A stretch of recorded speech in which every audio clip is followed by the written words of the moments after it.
Hello, my name is Christine Steele. I'm the chairperson of the Carers Poverty Protest. We're here for carers' rights. We're here to see our MPs this afternoon in Committee Room 10 to tell them that enough is enough. Carers need better lives.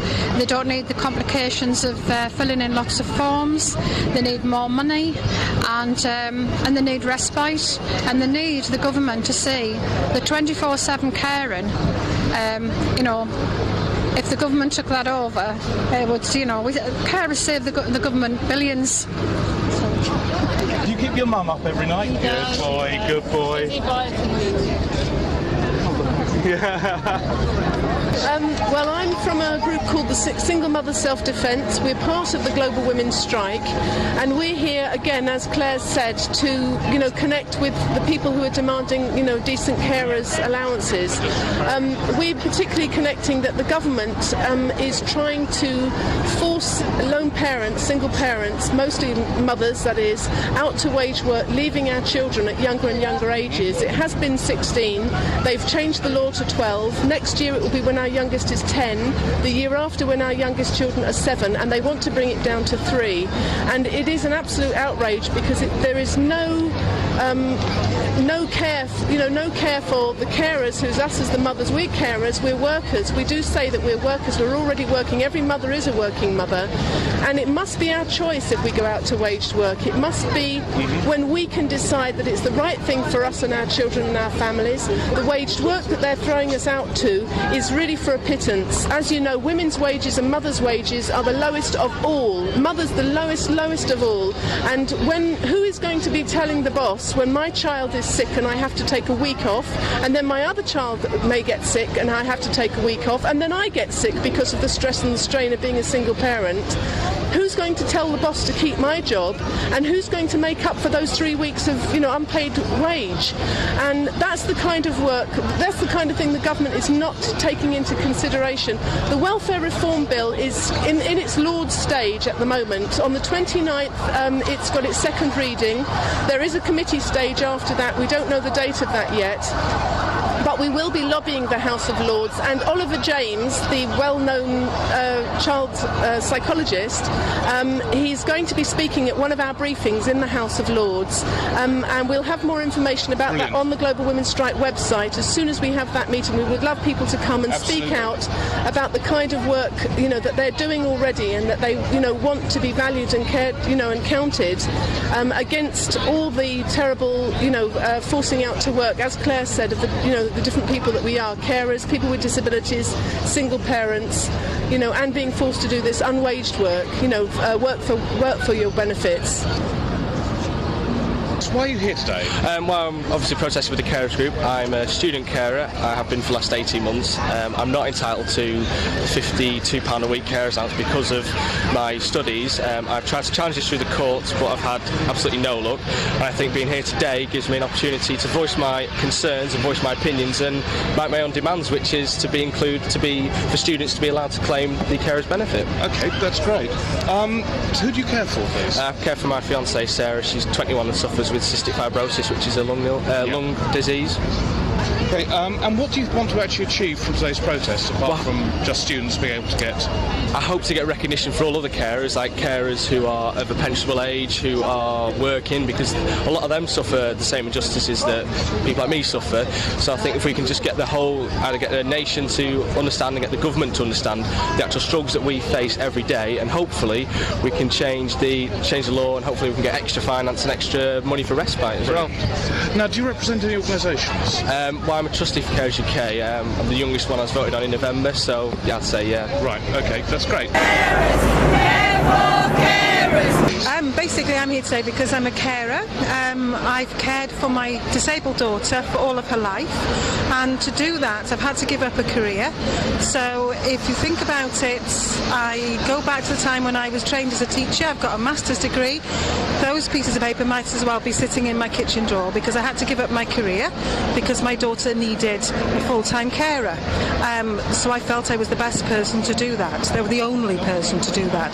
So what's happened to me over the years is that I have progressed into debt, basically because I don't have the earning capacity. I have the training, I did have a career, but I'm now not in a position even to get a minimum wage job. Like everybody else, the credit crunch affects us. My husband's job is very precarious. If we were to lose his job as well and lose our house, we have a really dire situation on our hands. And I feel under other circumstances I am employable, but I've had 13 years out of the jobs market now, so that's not going to really help me at all.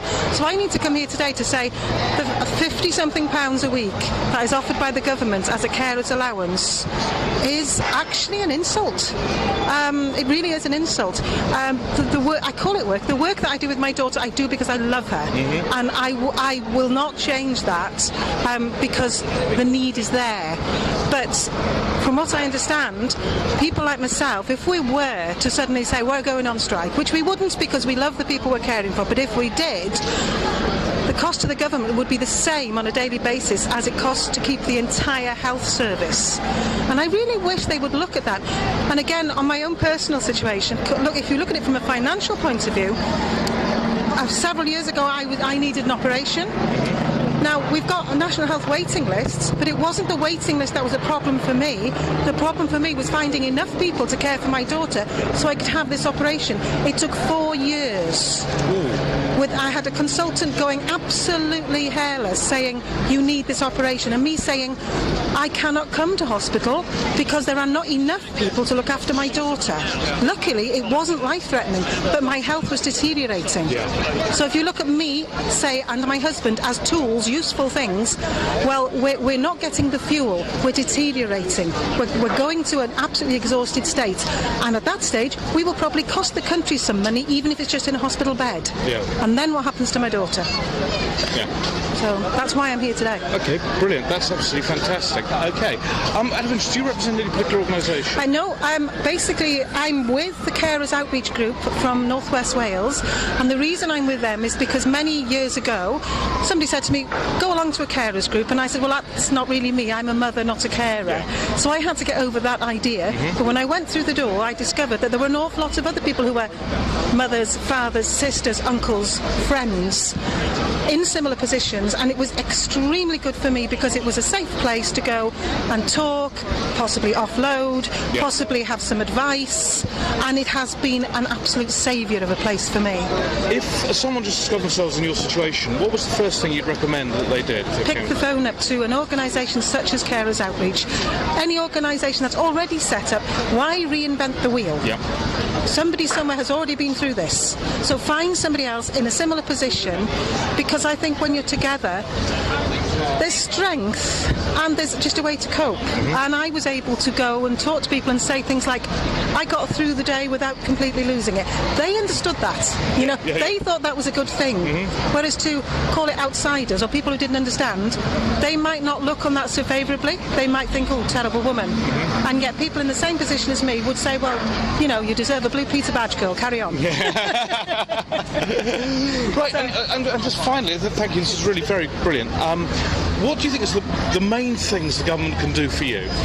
Well, number one is take us seriously. Number one is actually give us some credit for what we actually do. We don't want bells and whistles. We don't want anybody to say, oh, aren't you good people, well done. We want people to say, no, you are saving this country a fortune, so we're not going to patronise you with £50 a week. We're going to keep you doing what we're doing. What does it take to keep you doing what you do?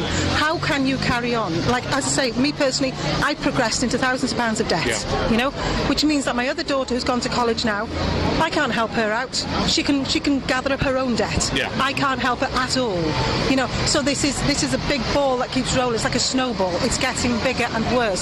So I'd like the government to listen, and I would like them to talk to organisations, Carers Outreach, and the people who know, and say, what is it you need? Take us. And I would very much love one of them to come to my house for 24 hours. Open house. Do come and have a look. And I honestly believe if they did that, if they walked in our shoes for 24 hours, legislation would start moving. Equals poverty.